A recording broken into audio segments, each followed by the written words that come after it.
Good morning, everyone. Okay, this is on. Everyone can hear me. It's an honor to be moderating this session on implementing community building based on social prescribing and housing first programs. I'm just going to begin by grounding us in a brief land acknowledgement. The 2024 National Conference on Ending Homelessness is being held on the traditional unceded territory of the Anishinaabe-Algonquin peoples. The peoples of the Anishinaabe-Algonquin Nation have lived on this territory since time immemorial. Their culture and presence have nurtured and continue to nurture this land. So this session is a series of presentations on the same project and the same study with different angles. So I'll just tell you about the three presentations quickly, and all of the questions will be reserved for the end of the session. So the first presentation is provided by Alathea and Tim Aubry, Élyse McCall-Thomas, and Christina Mutschler and Minda. So I think it's a series of those folks.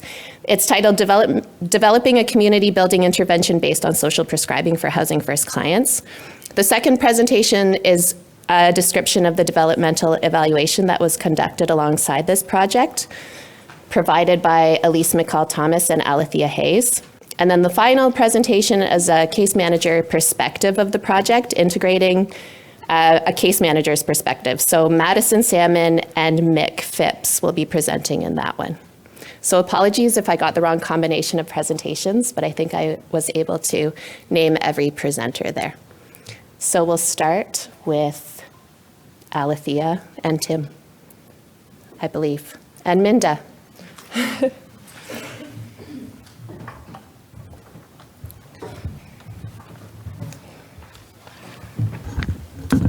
So good morning, everyone. As Marianne mentioned, my name is Alathea.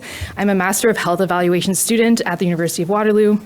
And I'm joined today by my colleague Minda, who is a PhD candidate in experimental psychology at the University of Ottawa. So today we have the pleasure of sharing with you how our research team developed a community building intervention, which is informed by social prescribing and citizenship approaches to promote community integration among housing first clients. So this research is being conducted at the Centre for Research on Educational and Community Services at the University of Ottawa, and it's being done in partnership with the Canadian Mental Health Association Ottawa branch, or as you probably know, CMHA Ottawa, and Options Housing. So these are two great organizations here in Ottawa who both operate housing first programs based on the Pathways model. So what are we going to talk about today? To give you a brief overview, we're going to start by giving you some background information on this concept of community building, which is really at the center of the intervention. And then we're going to outline the overall objectives of the project. We're then going to discuss the different methods that we use to develop the community building intervention before diving into the findings from our needs assessment, which then inform the development of a community asset map. So then we're going to wrap things up by talking about our ongoing realist review. We're going to touch on the community building manual that we developed to guide the delivery of this intervention. And then we're going to talk briefly about some key takeaways and next steps from this first phase of the project. So as some of you may be aware, while Housing First has addressed people's immediate and long-term housing needs, the evidence doesn't suggest that it's any superior to other programs or services at improving long-term health and social outcomes, such as improved community integration, recovery, or community functioning. So this community building intervention was developed to address these gaps in Housing First programs by blending together two approaches, as I mentioned. So that is social prescribing and citizenship, which we call together community building. So social prescribing, which is the first ingredient in this recipe, refers to a range of approaches that connect people with community resources and activities to address a social need. So how this usually works is case managers and clients work together to co-develop a social prescription. So this could be anything ranging from joining a physical exercise group, visiting museums, participating in a gardening club, starting a knitting group in your building, anything like that. So to date, social prescribing, it hasn't been implemented in Housing First programs, and so this makes our intervention one of the first to do so. As I mentioned, this isn't the only component that informed our work. The second was the concept of citizenship. So citizenship, that refers to people's connection to the 5 R's in society. So their rights, responsibilities, roles, and resources that society makes available to people.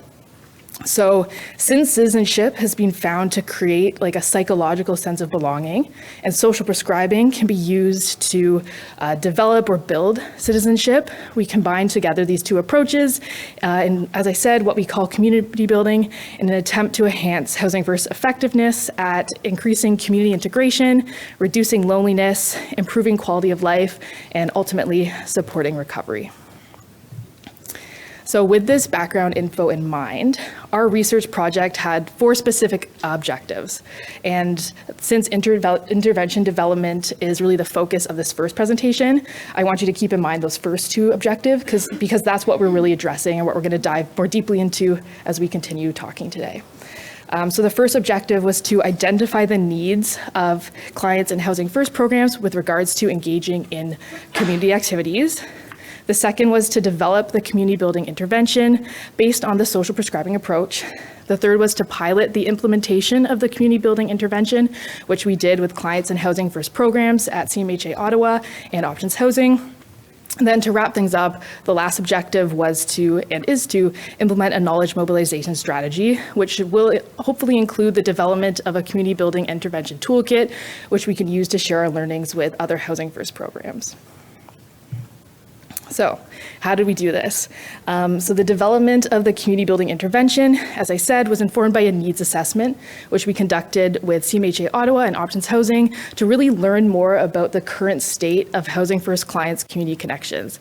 So focus groups and interviews were held with 8 Housing First tenants, 10 case managers, and 3 program managers from both agencies, as well as a peer support worker at Options Housing to identify barriers and facilitators to community connection.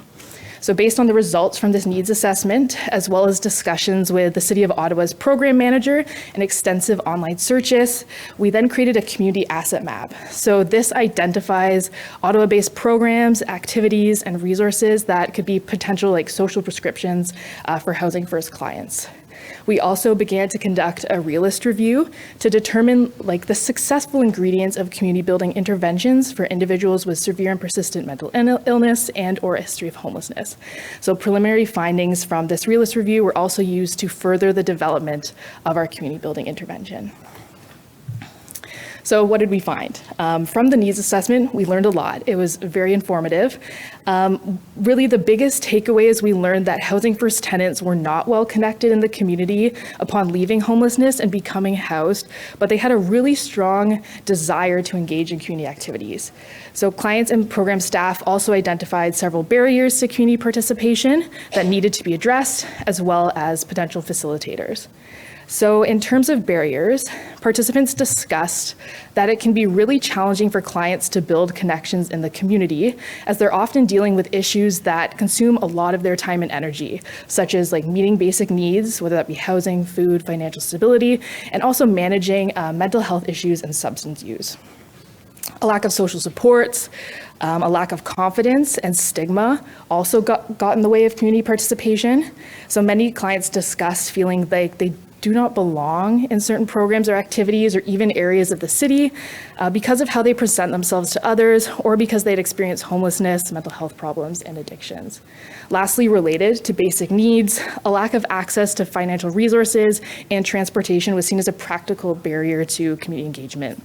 So clients often reported not having access to sufficient disposable income to pay for activities or transportation to those activities. In terms of facilitators, clients noted that being stably housed had really allowed them to be in a place or closer to a place where they felt that they could start pursuing recreational and leisure activities and really start thinking about like this idea of what's next. Participants also discussed how engaging in an activity with another person can help them clients feel a lot more confident and comfortable to participate in activities that promote connection. So this could be anyone from a case manager, a peer support worker, a family member, a friend, whoever, but this idea of going with a buddy or someone else could really help people feel more comfortable. outlining no-cost or low-cost activities in their area or that clients could access by walking, public transit, or biking were also seen as a major facilitator to engagement. So social activities that were easy to join, maybe ones that had like less paperwork and a simple registration process, activities that had flexible hours and requirements, so maybe drop-in programs, and activities that could also address like other social determinants of health, maybe clothing or food, were all seen as ideal as well. So overall, despite the barriers to community connection described by both clients and staff, we really found that both groups noted the importance of continuously making efforts to engage clients in the community. So now I'm going to pass it over to Minda, who's going to talk to us a bit more about our community asset mapping process. Thanks, Allie. Okay. Hi, everyone. Like Allie mentioned, the Community Asset Map is an inventory of programs, activities, and resources that were available in the Ottawa community, and it was developed as a tool that case managers can use throughout the intervention to connect their Housing First clients with activities of their choice to address those issues of isolation and loneliness. So over 200 programs and activities were identified and compiled in an Excel spreadsheet. In addition to the name and a description of the program or activity, the asset map also contained all relevant information associated with that program or activity. So that included things like the name of the organization it was affiliated with, the targeted age group, the location, how to access it with including registration links, cost and funding information, so whether it's free or has a cost and whether that cost can be subsidized or discounted, the main contact person, the schedule, so whether it's drop-in or formally scheduled on specific dates and times. We also ended up creating a brief version of the asset map in Word, and this just contained the name of the program, the affiliated organization, and registration links, and this was a bit more useful for case managers with their clients. So the community asset map is organized categorically and includes programs and activities in the areas that are listed here on the slide. So I'll just briefly run through them. There were fine arts programs and activities like music, dance, visual arts, language and writing, volunteer opportunities, sports and physical fitness, martial arts, crafts and sewing, cards and games and bowling, museums, mental health programs and activities, nature and outdoors, church and cultural groups, resume help and employment resources, sporting events, cooking and community kitchens, hair and self-care, community recreation centers and hubs, Narcotics Anonymous or Alcoholics Anonymous groups, education, reading and book-related activities and programs, and things relating to animals and pets. So the next kind of component that helped inform the intervention that Allie mentioned briefly was the realist review. And this is still ongoing, but just to give you an overview of what we've done so far and what this is, realist reviews ask the questions of who does the intervention work for, in what contexts, and why. So we conducted a search of the literature to identify existing interventions that targeted community building. We identified 4,036 abstracts, and after the title and abstract screening and the full text reviews and extractions, 33 articles were included. So we have some preliminary findings and theories about intervention components that produce success. The first being balancing encouragement and accountability, so kind of supporting client choice and autonomy while also pushing them towards engagement. Troubleshooting barriers prior to engagement, practicing skills and strategies, so for example, role play, and involvement of others. So that could be, like Ali mentioned, groups, a friend, a family member, a staff member, group support, and all of those things to support involvement. So towards the end of the needs assessment, we developed a manual to orient case managers to the pilot project and to guide the delivery of the community building intervention. So to give you a brief overview of what the manual includes, it has an overview of the project, a description of what community building is, a summary of the needs assessment, a description of the community asset map, session overviews for each session, which I'll cover in the next slide, a description of additional intervention components. So these were things like the group support for clients and the community of practice for case managers, and a section that outlines the research process and elements. So just to give you an idea of what the sessions were like, each session had a corresponding worksheet for the case manager to complete after the session with their clients, and it was really just to document their conversations. And so the manual also contained examples of what these conversations with clients may look like in case a case manager wanted to use that to kind of guide their conversations. So the purpose of session 1 was to provide an overview of what community building is and discuss what clients are currently doing and what they may want to do in their community moving forward. The purpose of session 2 was to review the community asset map and discuss potential activities with clients, showing that there are options for them and that they have the autonomy to choose how they would like to engage. And then once an activity was chosen, they could begin to discuss any barriers and facilitators to engaging with their clients. The purpose of session 3 then was to continue problem solving these potential barriers and focus on the client's strengths prior to the client attending the activity. And then from session 4 onwards, these occur while the client is attending the activity. So the purpose of these sessions was just to monitor client progress and to troubleshoot any difficulties as they arise. So kind of bringing it all together, based on this needs assessment, we identified 5 key ingredients for successfully integrating social prescribing into Housing First programs. Number 1, for case managers to act as link workers for their clients. 2, to provide access to low cost and low barrier activities in the community. 3, opportunities for clients to give back to the community. 4, the ability to participate with a support person. So again, that could be a case manager, a peer support worker, the group support component, anyone really, to minimize those feelings of discomfort and potentially low confidence. And 5, finding novel ways to reduce stigma for clients while they engage. So currently we're piloting the community building intervention at both agencies and conducting a developmental evaluation of it. This pilot is going to be complete very shortly, like at the end of this month, at which time clients will participate in a post-intervention interview and the case managers will participate in a focus group. But that's what my colleagues will discuss this next phase of the project during their session. So I'm gonna leave it there. And just want to say a quick thank you to Options Housing and CMHA Ottawa for partnering with us on this research.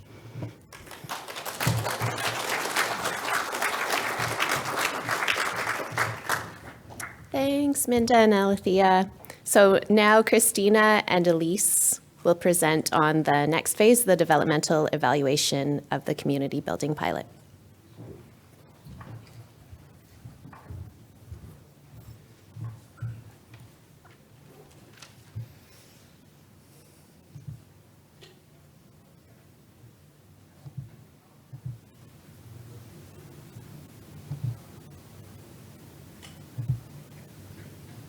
Okay, perfect. Good morning, everyone. I'm Christina Mutschler, and I am a postdoctoral researcher at the University of Ottawa and CMHA Ottawa, and I'm joined by Élyse. So we are going to be speaking about our developmental evaluation of the community building intervention. So we'll speak a little bit about what a developmental evaluation is, but basically we are documenting the process as we go through the intervention to further inform intervention development. So today we're going to speak about an overview of the methods that we used. We'll talk about the participants that were in our project. We'll go through all of our process data results, so kind of how things went as we implemented the project. And then we'll provide our lessons learned for future implementation. So as our first 2 presenters discussed, our first phase of the project was to identify the needs of the Housing First tenants. The second phase was to develop the community building intervention. And our third phase was to pilot the implementation of community building with tenants in the Housing First program. So today I'll be speaking about the number 3 of that, of those objectives. So our community building implementation occurred over an 8-month period. So our clients were onboarded and then completed an initial baseline assessment. The initial assessment involved a number of questionnaires that clients were asked. Most of the interviews were done over the phone or Zoom, with a few done in person as well. And then our intervention phase occurred for 6 months. So clients and case managers worked through that community building manual that our first presenters discussed. Clients also had the option to attend a voluntary group that occurred once every month. The purpose of the group was to have another space where they could build community with fellow clients, and also discuss any successes or challenges that they were having in their community building, and troubleshoot those with the group, kind of from a peer support model. Case managers also attended a monthly community of practice. So the purpose of this was to discuss any challenges as they came up for case managers to help their clients in their journey in the intervention. And then case managers also completed process notes about the client's progress. So these notes were really helpful for us because we could see some of the challenges that case managers were coming up with, and then we can make changes on our end for the intervention. So we're going to speak about all these different phases today in our presentation. So we had 15 case managers participate in the pilot intervention from Options Housing and CMHA Ottawa. They had 25 clients who were enrolled in the study, and we had one individual who dropped out. The average age of clients was 48 years, and the majority of participants were male, with a small number that identified as female, and another small percentage as neither male or female. In terms of ethnicity, the majority of participants identified as white Canadian, with smaller percentages across Black Caribbean, Indigenous, Black African, Southeast Asian, and Indian Caribbean. So in terms of the results of our process data, today we're going to speak about the case manager notes, notes from the groups that we conducted, the community of practice, as well as the case manager focus groups and interviews, which were recently conducted. In terms of the case manager notes, case managers completed documentation on their initial discussion with clients in planning activities, overcoming barriers to participation, and then experiences while attending the activity. During the initial meetings with clients, it was clear that, as we heard from our initial presenters, that the majority of clients did not have a lot of activities or community building that they were doing prior to the intervention. The majority of the activities that they did for pleasure occurred at home. So a lot of folks talked about watching television, movies, listening to the radio, kind of solo activities that they were doing on their own. They also talked about activities offered by service providers, so a lot of drop-in services or activities in community buildings. So if a building held something like a luncheon or a tea, clients would go to those. And then clients also talked about some physical activity, things like walking in their neighborhood was an activity that a lot of clients discussed. In terms of what they wanted to do in the community, many clients discussed things like cooking and baking for friends and neighbors.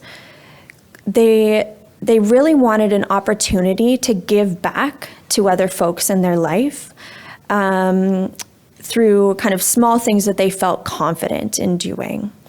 So cooking and baking was a big one.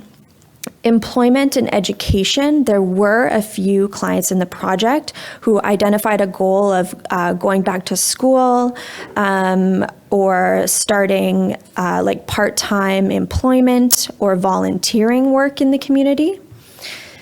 Additionally, clients like the idea of starting to participate in activities that were offered by their building. So things like cooking or community gardens. These were identified to be kind of like a foot in the door, like small ways in which that they can still stay in their building, but slowly become more and more integrated. And then lastly, lots of clients still wanted to continue walking, or particularly walking their dog in the community.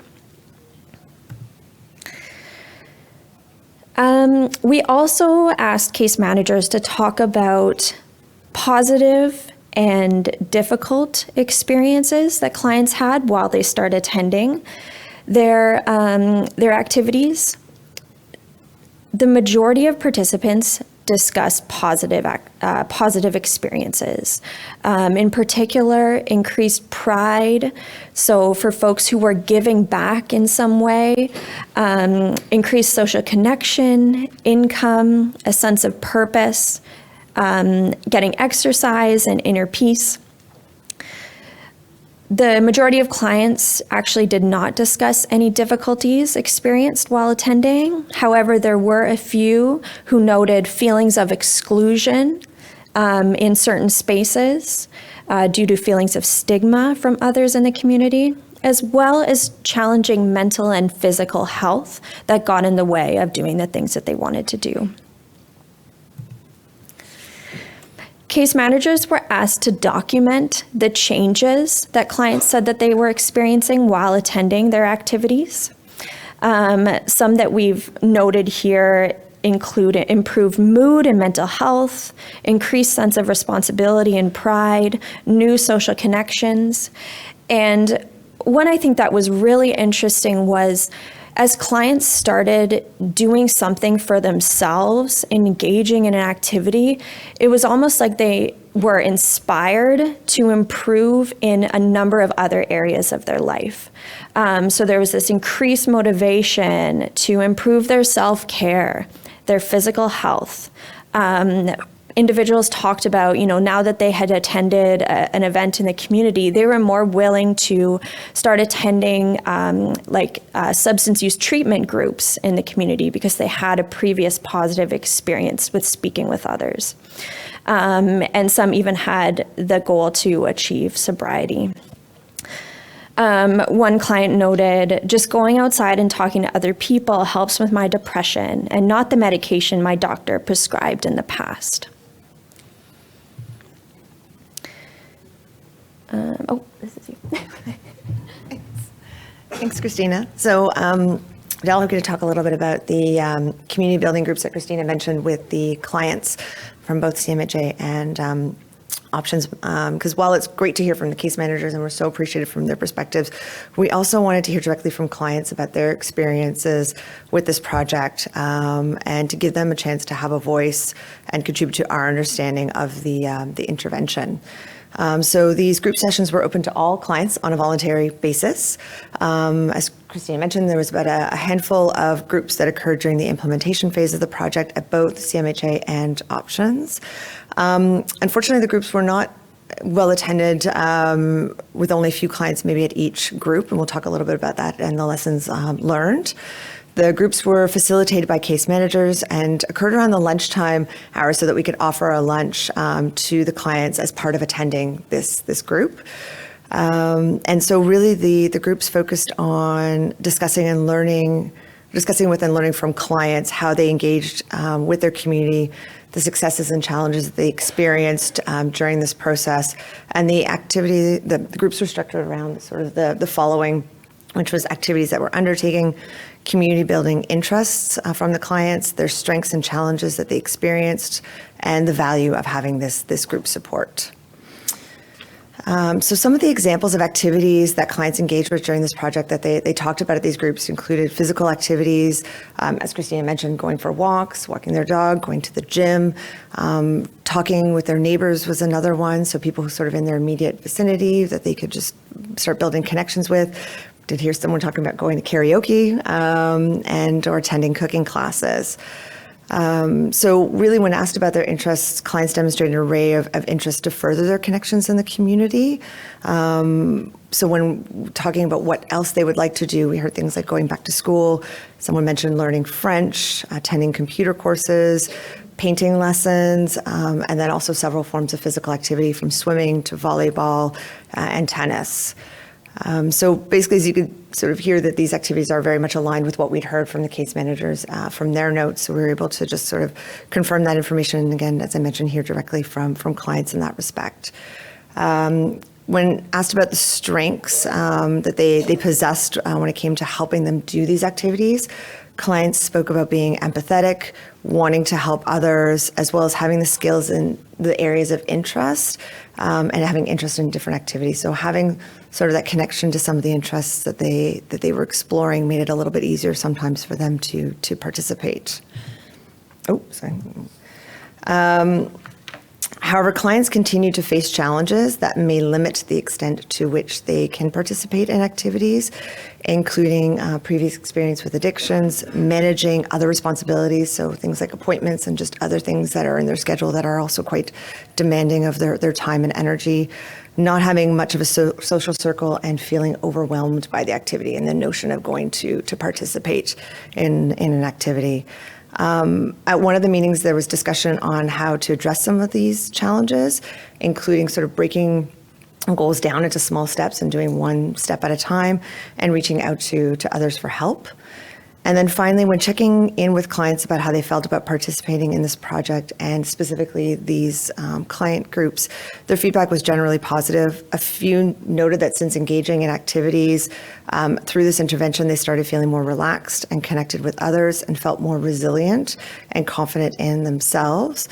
So overall, the feedback about the groups were positive, and clients found it inspirational to hear how others were doing in their experiences and some of the different activities that they were participating in. So in addition to the client groups, as Christina mentioned in the previous presentation as well, there was a community of practice for the case managers that was held once a month. And this was initiated as an opportunity for case managers to learn from each other's experiences working with their respective clients throughout the course of this intervention. So there were 6 virtual community practice meetings that occurred throughout the intervention, with an average of about 6 to 7 case managers attending each meeting, which was great. We appreciated it based on their availability. We know they all have very busy schedules, so that was really great to hear from them directly. So the meetings generally began with a review of 1 or 2 clients per case manager. The review often included an update into the client's current situations, what activities they may have recently participated in to help them build community connections. And then following sort of that update, the case managers would often also highlight the successes of their clients as well as any challenges they may have experienced that impacted their participation in an activity. As we've previously mentioned, challenges that were most common identified by case managers during these community practices were similar to those we've discussed. So financial constraints, the cost of activities that may be of interest to clients was a big one and just a consistent theme. We also talked a lot about addictions, including relapses and mental health struggles that clients may have that may just impact their participation. Even when they may have participated at one point in time, they may no longer be participating, just depending on how things may have unfolded for them or how they were doing at that particular point in time. So what the community practice really did provide was an opportunity for dialogue between case managers across both CMHA and options. Through this dialogue, other members of the community practice could ask questions and offer suggestions to help the case manager who was presenting the specific case that was being addressed at that point in time to navigate these challenges with their clients and just offer suggestions and ideas. And it was an opportunity just to sort of work through those. The community of practice also provided case managers with an opportunity to share knowledge and resources. So I thought that was particularly interesting, hearing about resources that I wasn't necessarily aware of, some of which were identified included things like using the honest budget to help clients navigate their finances, opportunities such as Discover University for clients who wanted to maybe go back to school or just take some learning opportunities, smart recovery instead of AA is another option. So it just gave chance for these discussions to happen and for people to share sort of their knowledge and experience with each other.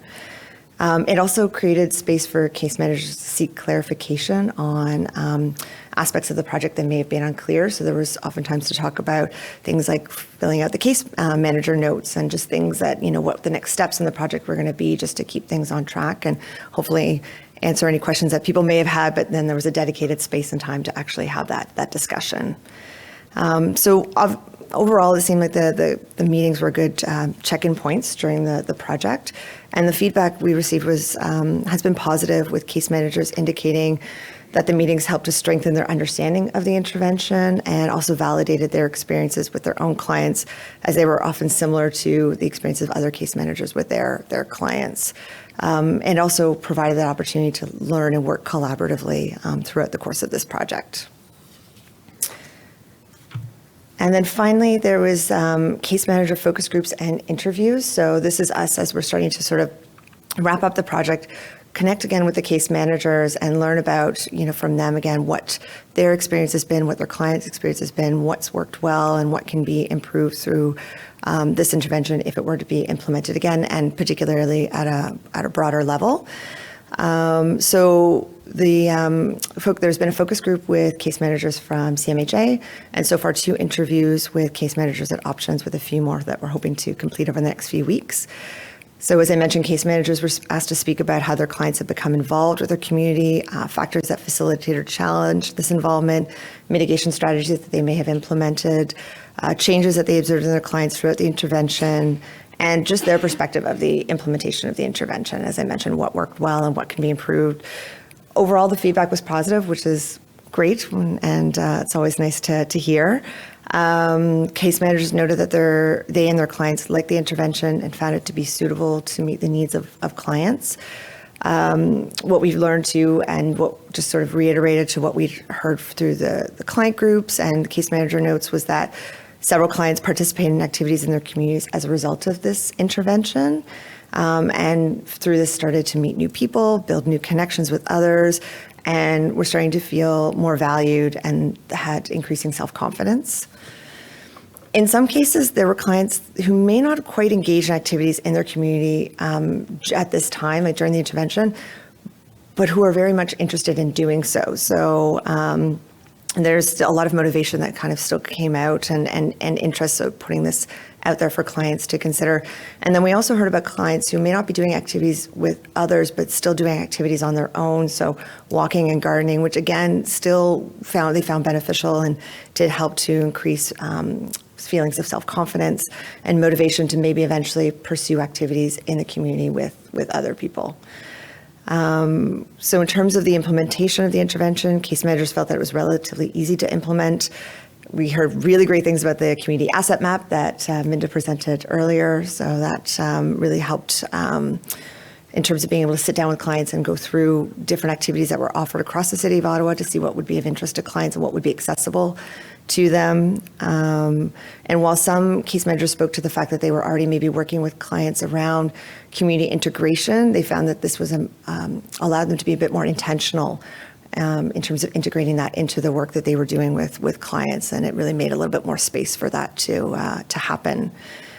And again, just some of the biggest challenges that we heard about, going back to those financial constraints, the costs of the activities, but also heard a little bit about the time that's required.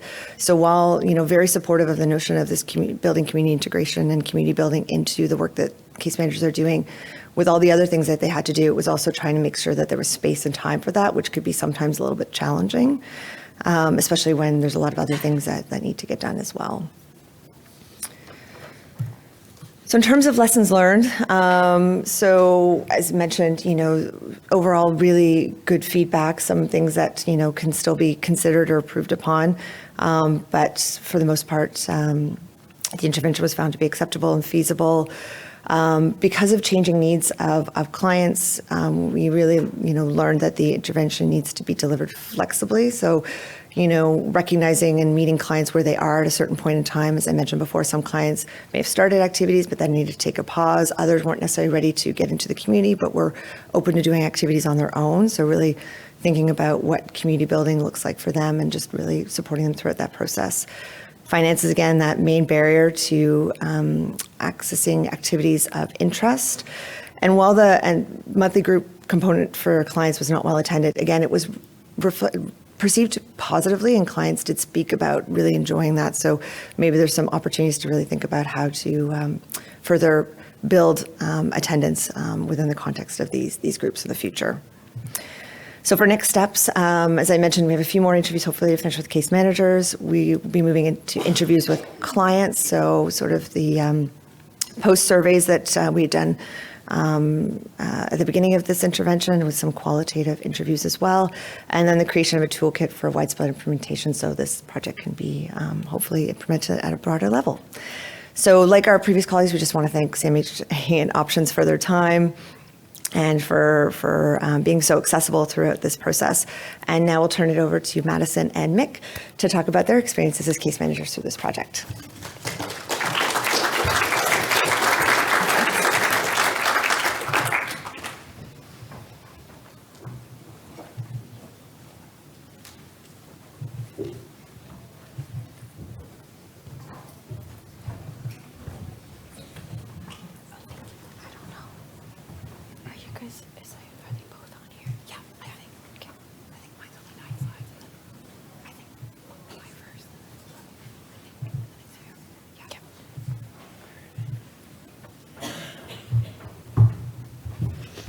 Right. Hi, everyone. Like I said, my name is Madison. I'm a housing-based case manager for Options Housing here in Ottawa, and I'm just going to spend a little time today talking about one of my clients who participated in the pilot.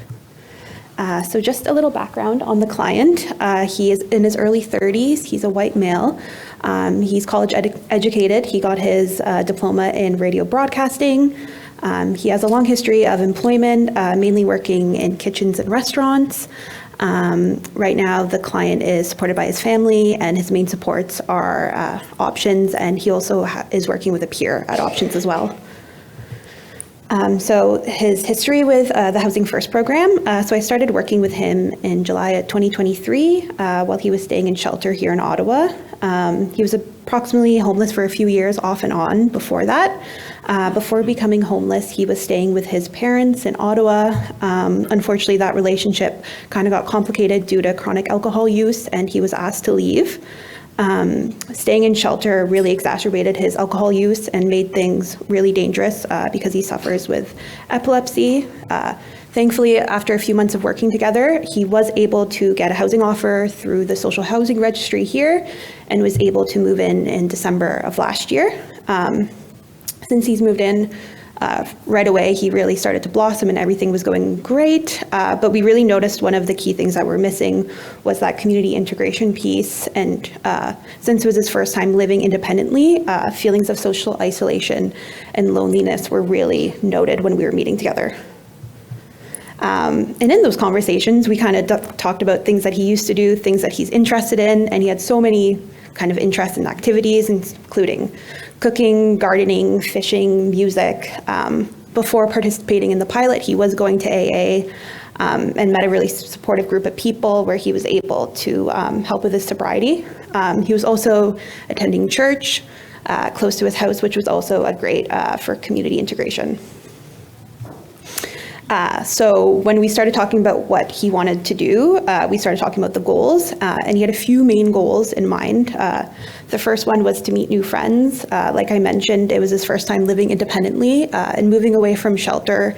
He lost a lot of his friends and wanted to make new relationships with people who were sober that were good influences. So that was definitely important. The second one was to stop feeling socially isolated, to be more involved in the community, to get out of his apartment, feel good about himself, have a sense of purpose, learn new skills, and the last one was achieve sobriety. So a little bit about his progress, which has been a lot. He started volunteering in his building in the fruit and veggie program. He also was volunteering, picking up garbage around his apartment building. He was also going on bike rides, which has got him out of his apartment, walking, meeting new people, and he's learned new coping skills through going to AA.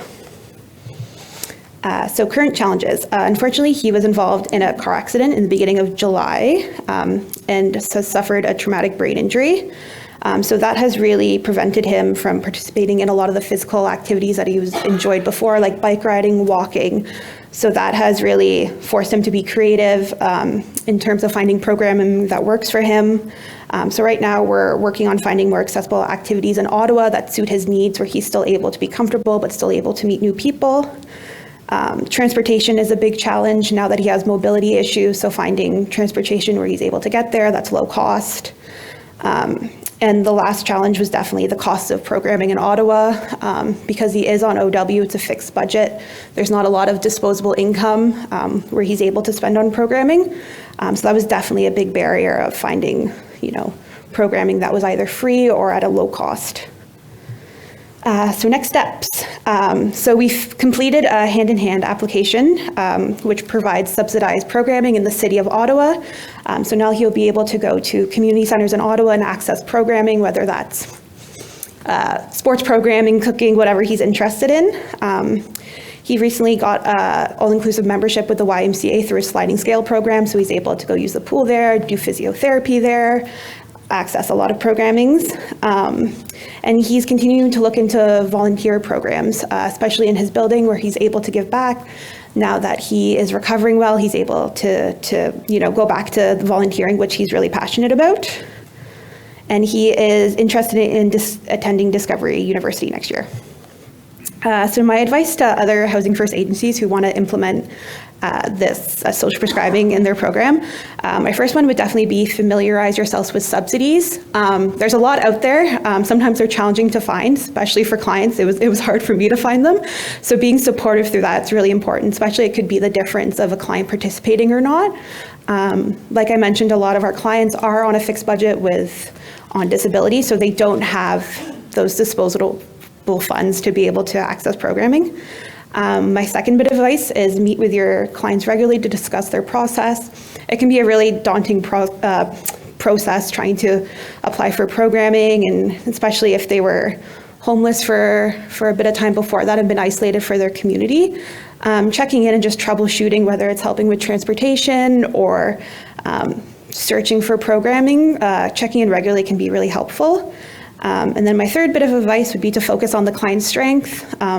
If it's their first time engaging in the community, they might feel isolated and feel like they don't have a lot to contribute since they haven't been participating. So just focusing on their strengths and talking about stuff they were doing prior to becoming homeless can spark conversations and get them motivated and encourage them to get back out in the community. And I'll pass it over to Mick. Thank you. That was lovely. I get to tell you about Victor. That's not his real name. Okay, he's in his early 40s. He's Indigenous, First Nations. He's really proud of the few university courses that he's taken. He was an entrepreneur, ran a successful courier business. That was before Uber and Skip the Dishes and all that. He'll tell you that he saw that coming, though. He was a caregiver. He cared for his mom, who passed away recently. Has an on and off relationship that's important to him. He's really, really sociable. Wherever he goes, he likes to crack jokes, and he tends to get a lot of attention. He calls himself a hermit sometimes, but he can barely walk down the street without meeting people that he knows. And he's a dog owner, and that's important. The activity we focused on was his pet care, dog ownership. Next. We've been working together since July 2021. We met while he was experiencing homelessness, unsheltered. He was staying in the streets, couldn't access shelters at the time, struggling to manage his substance use, his mental health symptoms. He was accessing the consumption and treatment services. That's where I get my referrals. On the Safer Supply program. and accessing community health clinics. And now he has his own place with Ottawa Community Housing, and he loves it.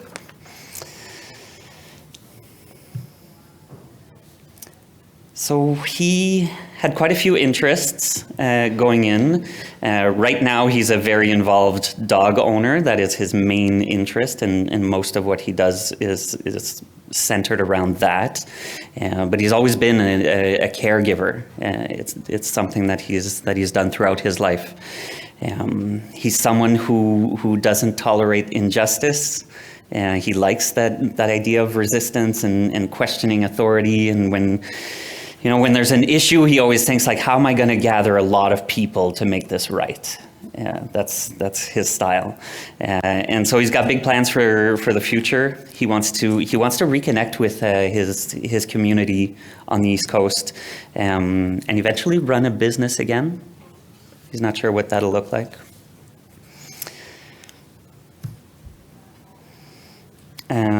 His current goals are to move. That's his most important thing. He's housed, he's happy, but now that he is so involved in pet care, his place no longer meets the standards of him and his dog.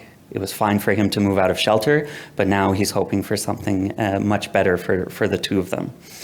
He also wants to work, and for him that means running a business. And then, continuing to care for Chaos, his dog. Also not the real name. No, it's very close to that, but decided to change it because the dog's actually pretty well known out there. So that was the focus of our community building conversations. And he's looking for healthier, happier relationships in general, particularly a close, intimate one.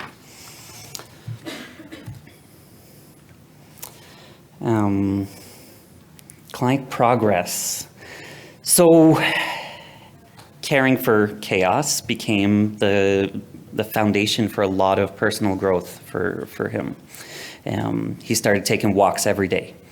So he noticed first improvements in his physical health that were also noticeable for others, like his posture actually changed. Just because he was walking several times a day, and he was feeling less isolated, so he would sometimes spend days at home, even skipping doses of his daily meds just because he didn't want to leave the house, whereas now he was leaving every day or several times a day. And it made social interactions easier for him. Even though it's something that he likes and does, he noticed that people would approach him and be able to talk to the dog before him or talk about the dog. So it acted as an icebreaker.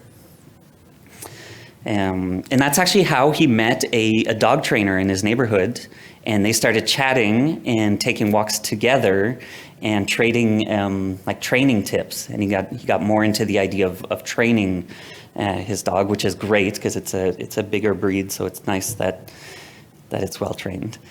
And it really is. She's a lovely dog. And that's a meeting that would have never happened without these dogs. They are both from completely different worlds. Like he's got a lot of folks that he knows from his days of homelessness, and then in his new building now. But this was a connection that really just happened. Because of these dogs, I think. The biggest shift was this really deep self-reflection he started making. I'll read a quote that he was saying, but he started saying things like, "I've been through things that I would never let my dog go through." And that was very true for him. He would never let his dog suffer the way he has. And now he's starting to think of that. And do I deserve more? Do I deserve to suffer like that? And so he's thinking of his own value through I guess the eyes of Chaos. So that's led to feelings that he deserves more, which is why he wants to move to a better place. Challenges. There are challenges. Taking care of a dog is definitely not easy. It's expensive. She also has a special diet, which he maintains, and that means costlier food. It limits his access to some places. There's places he just can't go with the dog, and because they're always together, there's places that he can't. Sometimes he can't take the bus to those places because he knows he can't get on with the dog. He says it's about a 50-50 chance whether he'll get on the bus or not. Yeah, so that's been the main challenge is access. There's also some mixed reactions to the dog. It is a bigger breed, so sometimes not everyone is comfortable around bigger dogs. That was actually an issue with some service providers who weren't comfortable going into the home and meeting with the dog, so had to make some arrangements of having a neighbor take the dog out or step out or things like that. And then there's just risks of pet ownership. He's responsible for Chaos's well-being, but also for anything she does, for any behaviors in the apartment that could even lead to maybe risks for his housing, his tenancy. And the dog was even briefly kidnapped for about a week, which was, like a really intense situation for him, harrowing, and he was very, very sad. So there's all these risks. He's got a dog that he cares for.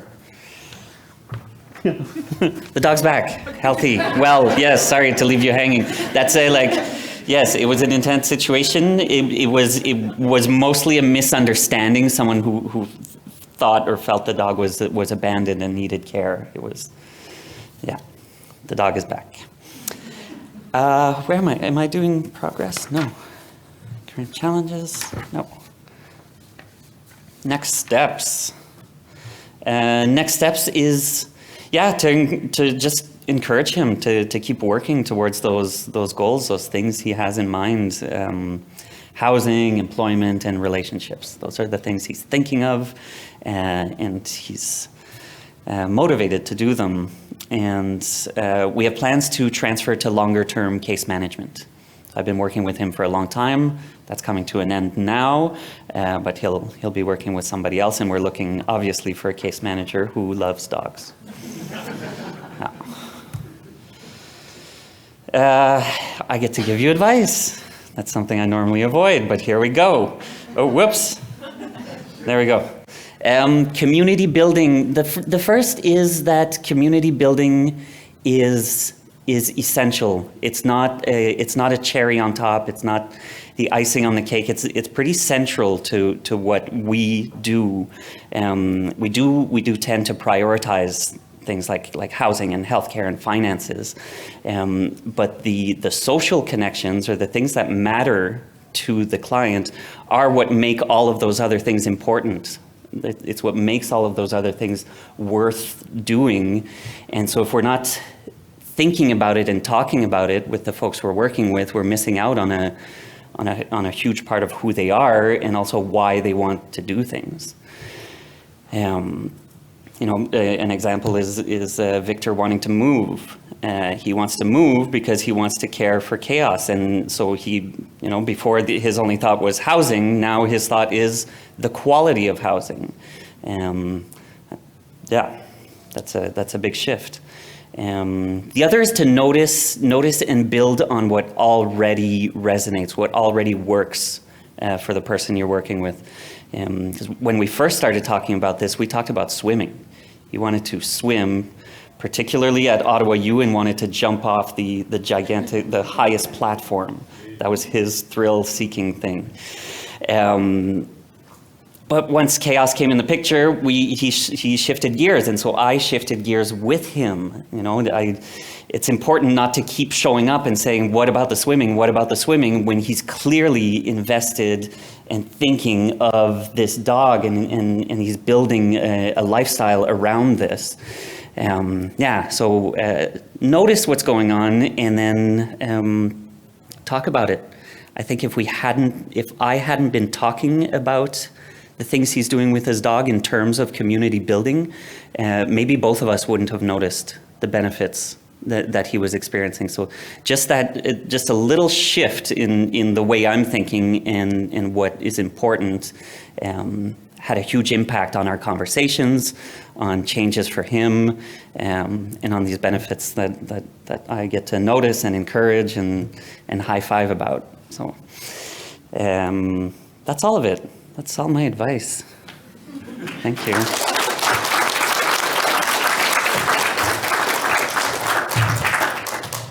Thank you, Mick and Madison. It was really good to hear what this intervention looks like on the ground and to hear the client stories. That was so valuable.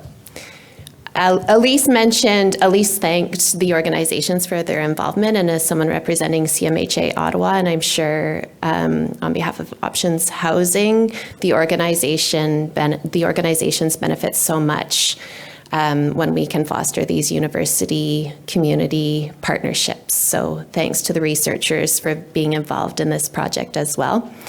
We know that in Housing First, and when people first enter independent housing, there are so many issues that we hear about around loneliness and social exclusion and stigma. So how great to hear about this practical pilot and to tangibly be able to picture what community building looks like, even when it's so central to someone's pet ownership or just the snowballing that happened there, Mick, that you were describing. So I'll invite the presenters to come up, or as many of you that want to, and we'll start a question and answer session as well. We can walk around with a mic as well.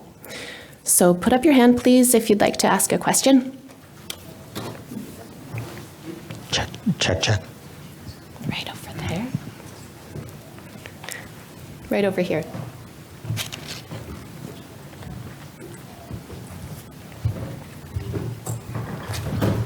Hi.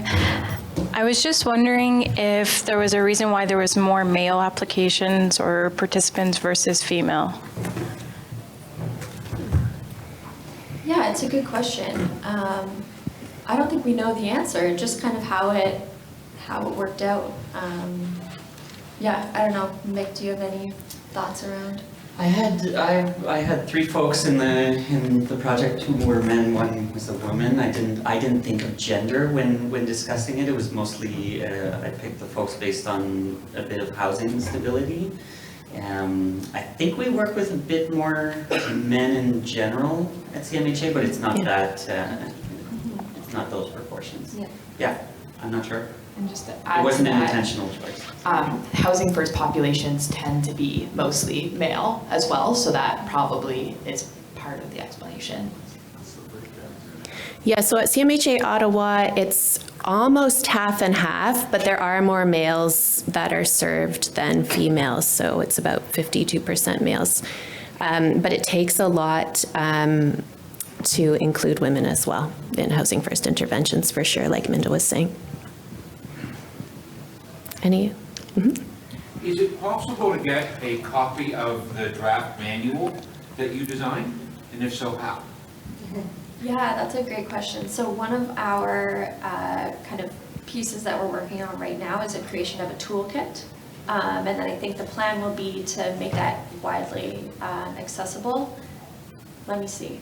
Tim, what do you think? When will that toolkit be done? By the end of the year? Well, we're shooting for that, and it would include the manual. Yes, exactly. Yeah.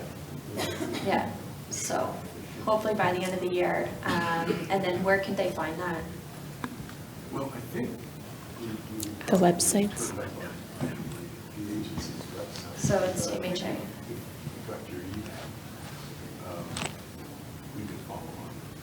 For sure. Okay, there are two questions in the second row there. Or not anymore. Thank you. First of all, I really appreciated both sides of the presentation.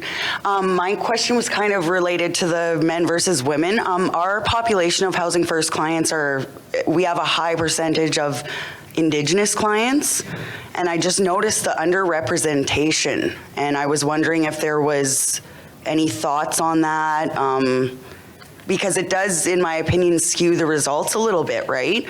So I'm just wondering if that's something that's been factored in or thought about in some way.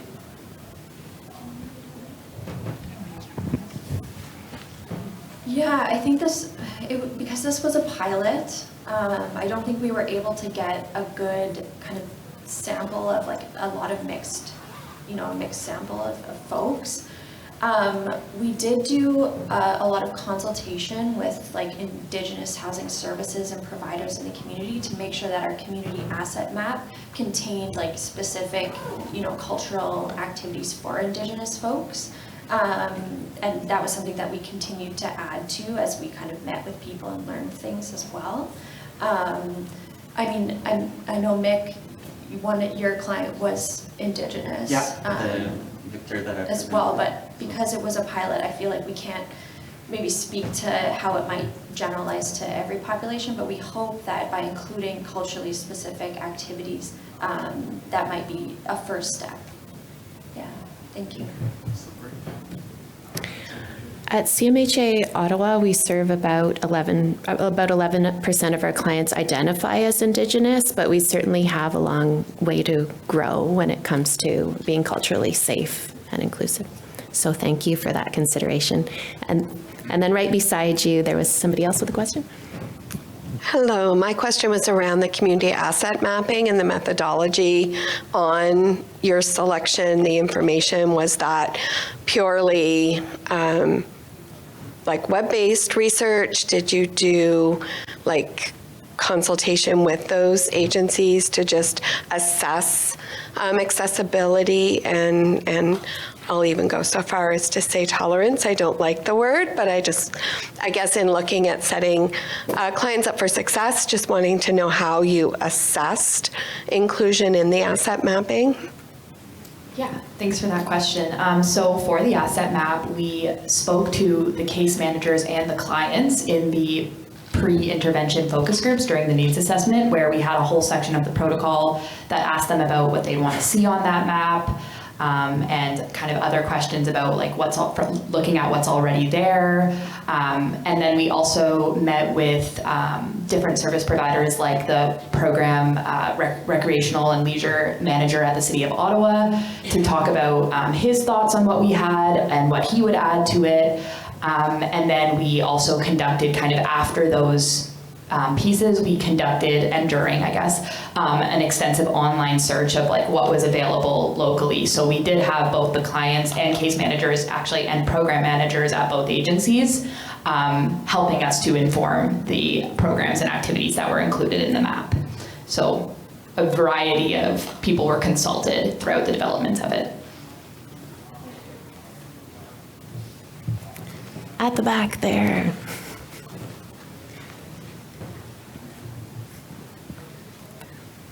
Hello, thank you.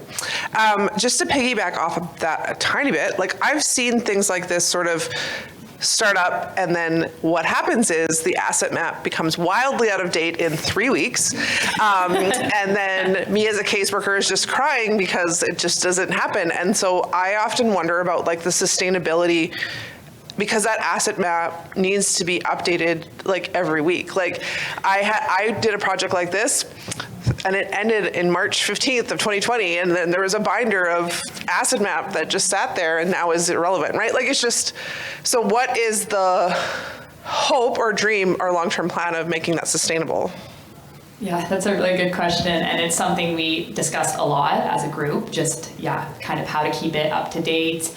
We talked to case managers and clients and other people about their thoughts on that as well, and I don't know that I have a great answer for like what we're going to do, but one thing we did try to do is to keep it like general enough. Like, of course, there are specific programs and activities that may only be offered on a one-time basis or something, but for a lot of what's on there, it's stuff that is recurring, and so it's not like, even though the dates may go out of, like, may not be applicable anymore, the actual program itself is being offered and has been for years and years, and so it's not a solution, but it is still something we kept in mind while developing it, and going forward, I'm not sure we have okay, Tim has more to add to this. That's a very good question. Mike. As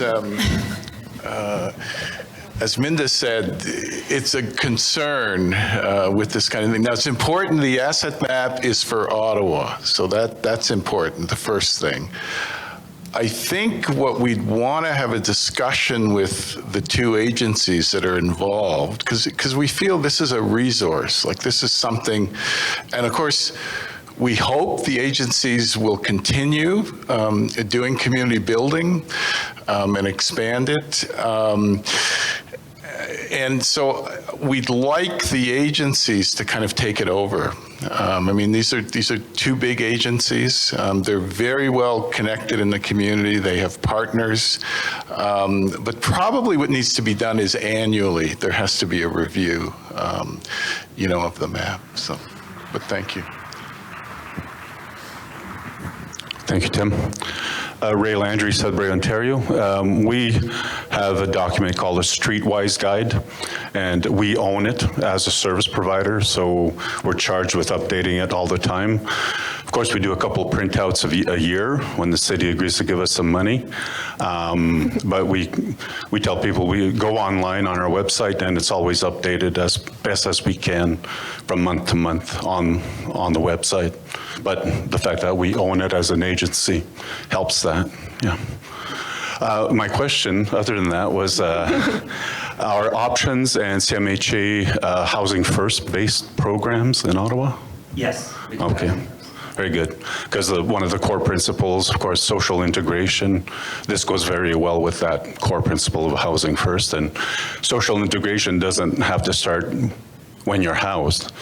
We work with a lot of people who remain homeless, all the while we're trying to find housing, which is the toughest thing to do these days. But yeah, we found that social integration starts from the time the person is ready to try new things or try different things. So thank you. Good work. Thank you. Thanks, Ray. John?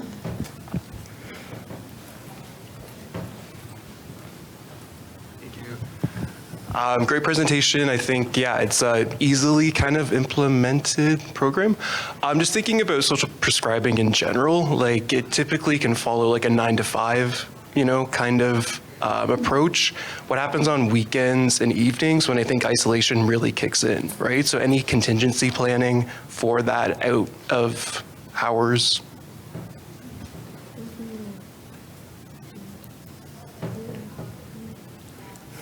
I think going back to the community asset map, I think that's why we tried to be flexible in what we included so that it wasn't just those formally scheduled program activities that occur during that 9 to 5 window that you were talking about. We tried to include also things like at-home workouts, if that was like, if physical fitness was an interest, like something they could do outside of normal work, like, or normal 9 to 5 hours.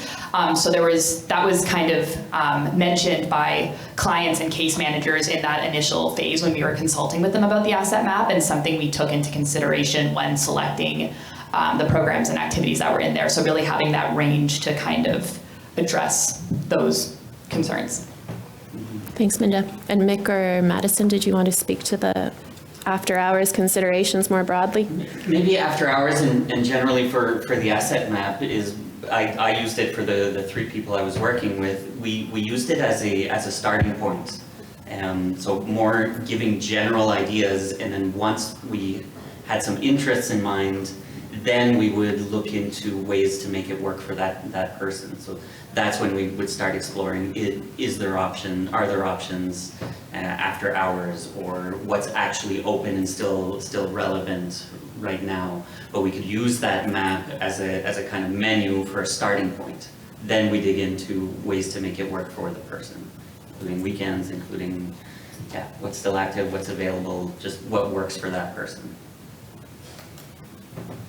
Thank you. Any other questions? Yes? I'm coming. This might be, hello? Okay. I'm just wondering if there was any consideration to tying into existing resource for your community asset mapping piece. So like Canada 2-on-1 as an example. Is it, because we know that that's upkept, I believe. So is that on the radar of, linking to existing resources that are available and kept up to date? I actually don't know that Canada 2-in-1 in particular, but that's a great suggestion to link it to kind of those existing resources to help keep it up to date. So thank you for that. In the online search, I looked at the 311, the yellow pages. Is that the? I don't remember if that's the right code, but yeah, the yellow pages and different existing databases to help inform the asset map. But yeah, I don't think we've discussed linking it to those existing databases. So yeah, thank you for your comment.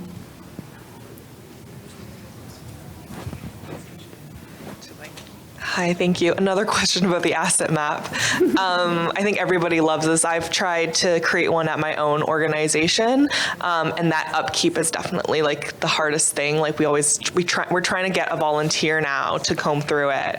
But I was wondering is that something that's available? Will that become available in the toolkit at the end of the year, or is it something that's available now, or is it only within those two organizations and for the case managers? Yeah, so right now it's, like I said, it's compiled in an Excel spreadsheet and a brief version in Word, and it's only available to the case managers for the purpose of the intervention. But the idea is it will be part of the toolkit. It'll be in a more accessible format, which is still in discussion and what that's going to be, whether it's a website or app. We've talked about kind of all different formats and are considering. But yes, it'll definitely be a part of the toolkit. Awesome. Yeah, only it's Ottawa based, so it may not. Yeah. It may just kind of be a template for other places. Yeah, we've been using the Google My Maps, and it's been really helpful because you can include it in, like you mentioned in the description, you like to include information about when it's available, hours and costs and stuff, and that's what we've been using. And Sorry, what is that called? Google My Maps. Google My Maps. Okay. So yeah, you can add in locations and make them editable, color code them, and it's been really helpful for us. Okay, thank you. That's a really cool resource. Some of our outreach teams use that to find good washrooms out in the community. Yeah, they're hard to find. I'm new to Ottawa, and I'm new to homelessness. I'm not homeless. I'm just new to the situation here in Ottawa. I didn't see anything about volunteers. The use of volunteers. There's lots of us out there. Volunteers to be a part of the project, or? And not to be part of options or CMHC in involving people within the community as a resource. That's a great idea. Yeah, I mean, something that we've noticed in our literature review is that a lot of these interventions include volunteers as kind of that buddy option. So in our intervention planning, we decided to go with that group support, so the clients, support each other. But there are a number of other interventions that use community members to come in to support clients in their community building. So it definitely is an interesting option, and maybe one that we can look into going forward. Thank you. Yeah, what a great opportunity for volunteers. I think, Madison, you wanted to expand on that? I was just going to say options. Yeah. We use volunteers for a lot of our holiday meals, whether it's going for walks on the lines and stuff. So if you ever want to volunteer at options, we're always looking for people. So thank you. Thank you.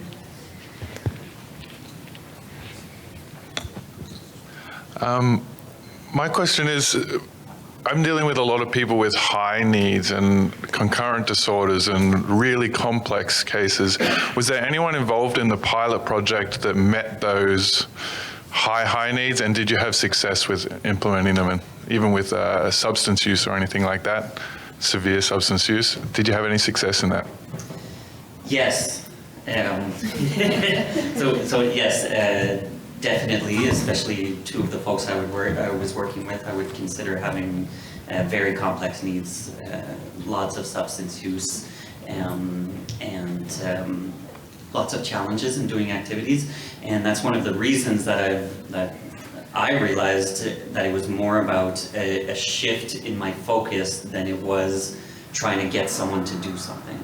So I stopped this idea that I was trying to help somebody go swimming, trying to help somebody go to the gym.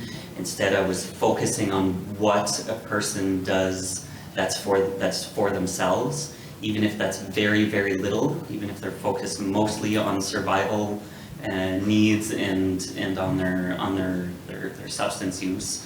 A person's always doing a few things for themselves. It can be hard to figure out, but I always say the person who's standing in front of me did a million things to be there. So I've got to figure out what of those things are important, make it worthwhile to get up and go every day. There's something there, there's an interest. There's something you used to do, there's something you might want to do. It was very, very tricky, and for some it meant definitely not doing anything formal or regular, but it meant maybe noticing what value they get from socializing, even if they're socializing at the shelter and using substances. Like, what are you getting from that has value, that you want to keep doing? I don't know if that answers the question, but yes, there were high needs, and it did work out in a way. It meant doing a little shift in my thinking.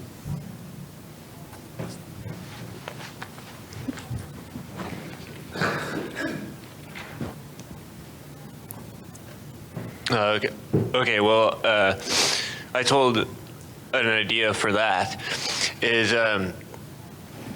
So I used to go around when I was homeless, like when I was drinking, and I would start picking up garbage. I met a lot of people. Some people paid me to do it at the end of the day. But what may be good for the high needs people is like I've had this idea. You get like a social worker like yourself, and maybe one or two homeless guys or whatever, and you go around and pick up garbage. You have the radio on, and you make it more of a social day. You're out there doing stuff. They get something out of it. They can, oh, okay, we did something good, okay. I'm still going back to the shelter, but at least now, okay, I was introduced to someone, and now they're more of a buddy or a friend. And that's getting done instead of, we're both glaring at each other for cigarettes and stuff. And, now we got more of a team thing going. And, if they have a bone to pick about something, then you're there. Oh, I like this song on the radio. Oh, well, there's that. And that is now evolving day by day by day. It doesn't have to be every day, just once a week. And then there's a schedule going, kind of thing. Yeah. That's great. Thank you.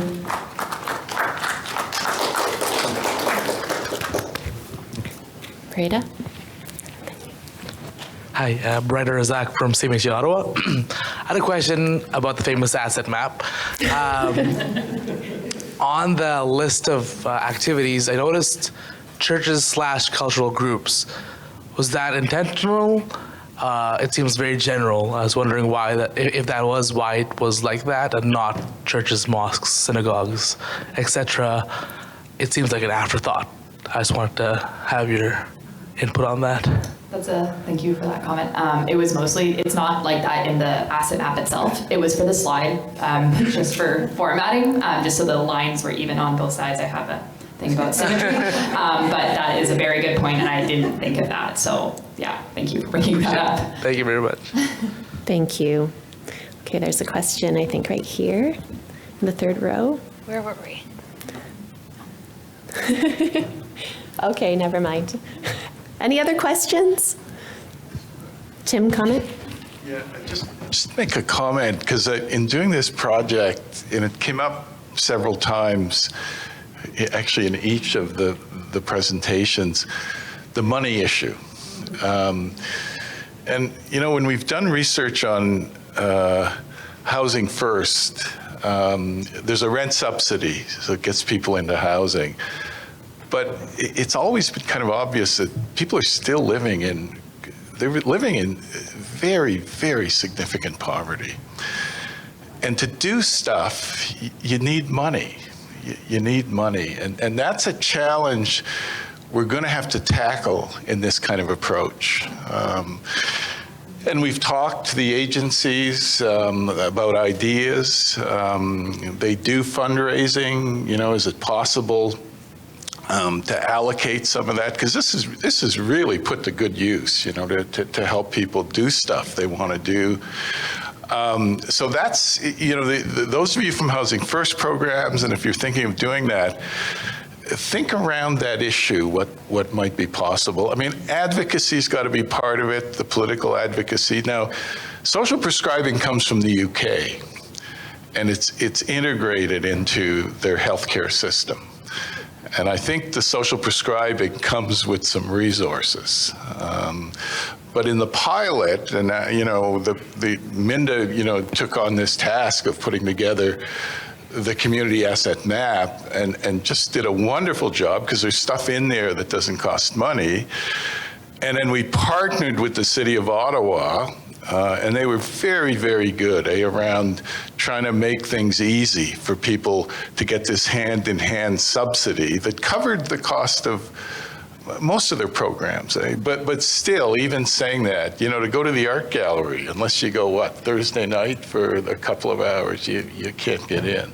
So that's an issue that we're going to have to tackle in the development of this kind of community building intervention. Actually, just related to that. I'm from New Brunswick.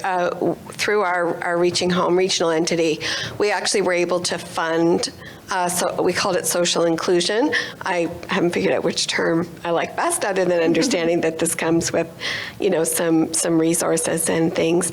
But as a housing loss prevention tool we were able to use, because we saw individuals with extended periods of experiencing being unhoused, and the social connections of the shelter actually sabotage housing placements to be able to be eligible to re-enter shelter. So we, as part of our diversion prevention program, were able to put funding. It wasn't a lot of funding, but it still allowed it had, I think, upwards around $8,000, which did help for about 25 people. Thank you. Hi, sorry. My name is Stephen. I work as a peer support worker with Options Housing. One of the things that that resonated with me was when you were talking about not being able to get your clients to show up every month for a monthly meeting. I don't think it's a surprise to anybody in this room that that's not necessarily uncommon. And just trying, maybe considering going to like a quarterly format, something where, because I know when I work with when working with some of my clients, they feel they have enough structure already, and what they want is some freedom. So maybe considering doing once every 3 months, once every 4 months, might get you better results. Just my thought from working with some of these clients. Thank you. Appreciate that. Thanks, Stephen. I enjoyed the exchange of ideas and information here. It's great. I think we have time for one more question or comment.